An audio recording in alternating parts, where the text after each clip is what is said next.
ಪಂಜಾಬ್ ವಿರುದ್ಧ ಸತತ ಎರಡನೇ ಸೋಲು. ಸಿಎಸ್ಕೆಗೆ ತವರಿನಲ್ಲೂ ದಕ್ಕಲಿಲ್ಲ ಗೆಲುವು. ಚೆನ್ನೈನ ಚೆಪಾಕ್ ಮೈದಾನದಲ್ಲಿ ನಡೆದ ಐಪಿಎಲ್ 2026ರ 7ನೇ ಪಂದ್ಯದಲ್ಲಿ ಚೆನ್ನೈ ಸೂಪರ್ ಕಿಂಗ್ಸ್ ಹಾಗೂ ಪಂಜಾಬ್ ಕಿಂಗ್ಸ್ ತಂಡಗಳು ಮುಖಾಮುಖಿಯಾಗಿದ್ದವು. ಈ ಪಂದ್ಯದಲ್ಲಿ ಟಾಸ್ ಸೋತು ಮೊದಲು ಬ್ಯಾಟಿಂಗ್ ಮಾಡಿದ ಚೆನ್ನೈ ತಂಡವು 20 ಓವರ್ಗಳಲ್ಲಿ 5 ವಿಕೆಟ್ಗಳಿಗೆ 209 ರನ್ ಗಳಿಸಿತು. ತಂಡದ ಪರ ಆಯುಷ್ ಮಹಾತ್ರೆ 73 ರನ್ಗಳೊಂದಿಗೆ ಗರಿಷ್ಠ ಸ್ಕೋರರ್ ಎನಿಸಿಕೊಂಡರು.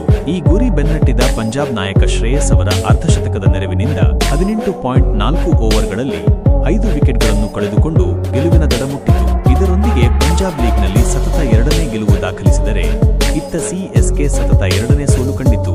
ಸಂಜು ಮತ್ತೆ ವಿಫಲ. ಎಂದಿನಂತೆ ಈ ಪಂದ್ಯದಲ್ಲೂ ಚೆನ್ನೈಗೆ ಉತ್ತಮ ಆರಂಭ ಸಿಗಲಿಲ್ಲ. ಬಹುನಿರೀಕ್ಷಿತ ಪಂದ್ಯದಲ್ಲೂ ಸಂಜು ಸ್ಯಾಟ್ಸನ್ ಮತ್ತೆ ವಿಫಲರಾದರು. ಆದಾಗ್ಯೂ 20 ವರ್ಷದ ಆಯುಷ್ ಮಹಾತ್ರೆ 73 ರನ್ ಗಳಿಸುವ ಮೂಲಕ ತಂಡವನ್ನು ಬಲವಾದ ಸ್ಥಿತಿಗೆ ಕೊಂಡೊಯ್ದರು. ಸರ್ಫರಾಜ್ ಖಾನ್ ಕೂಡ ಕೇವಲ 12 ಎಸೆತಗಳಲ್ಲಿ 6 ಬೌಂಡರಿ ಮತ್ತು 1 ಸಿಕ್ಸರ್ ನೆರವಿನಿಂದ 32 ರನ್ ಗಳಿಸಿದರು. ಅದೇ ಸಮಯದಲ್ಲಿ wicket keeper batsman Karthik Sharma ವಿಶೇಷವಾದದ್ದೇನು ಮಾಡಲು ಸಾಧ್ಯವಾಗಲಿಲ್ಲ.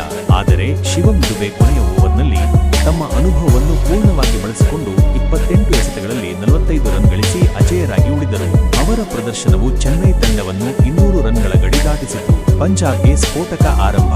ಗೆಲುವಿಗೆ 210 ರನ್ಗಳ ಗುರಿಯನ್ನು ಬೆನ್ನಟ್ಟಿದ ಪಂಜಾಬ್ ಕಿಂಗ್ಸ್ ತಂಡದ ಪರ ಪ್ರಿಯಾಂಶ್ ಆರ್ಯ ಮತ್ತು ಪ್ರಬ್ರಿಮ್ರಾನ್ ಸಿಂಗ್ ಉತ್ತಮ ಆರಂಭ ನೀಡಿದರು.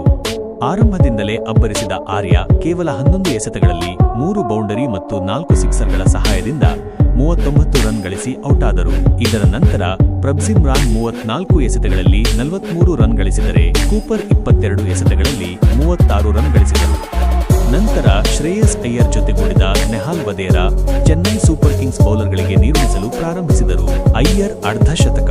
ಇಬ್ಬರೂ ಅದ್ಭುತವಾಗಿ ಆಡಿ ಪಂಜಾಬ್ ಕಿಂಗ್ಸ್ ತಂಡವನ್ನು ಗೆಲುವಿನ ಸಮೀಪಕ್ಕೆ ತಂದರು. 29 ಎಸೆತಗಳಲ್ಲಿ ಅರ್ಧಶತಕ ಗಳಿಸಿದ ನಾಯಕ ಶ್ರೇಯಸ್ ಅಯ್ಯರ್ ಅವರನ್ನು ಅನ್ಮುಲ್ ಕಾಂಬೋಜ್ ಔಟ್ ಮಾಡಿದರೆ 9 ಎಸೆತಗಳಲ್ಲಿ 10 ರನ್ ಗಳಿಸಿ ವಧೇರಾ ಕೂಡ ಔಟಾದರು. ಕೊನೆಯಲ್ಲಿ ಪಂಜಾಬ್ ಕಿಂಗ್ಸ್ ಗೆಲ್ಲಲು 12 ಎಸೆತಗಳಲ್ಲಿ 12 ರನ್ ಅಗತ್ಯವಿದ್ದಾಗ ಶಶಾಂಕ್ ಸಿಂಗ್ ಮತ್ತು ಸ್ಟೋಯ್ನಿಸ್ ಜೊತೆಯಾಟದಿಂದ ಇನ್ನೂ 8 ಎಸೆತಗಳು ಬಾಕಿ ಇರುವಾಗಲೇ ಗೆಲುವು ಸಾಧಿಸಿತು.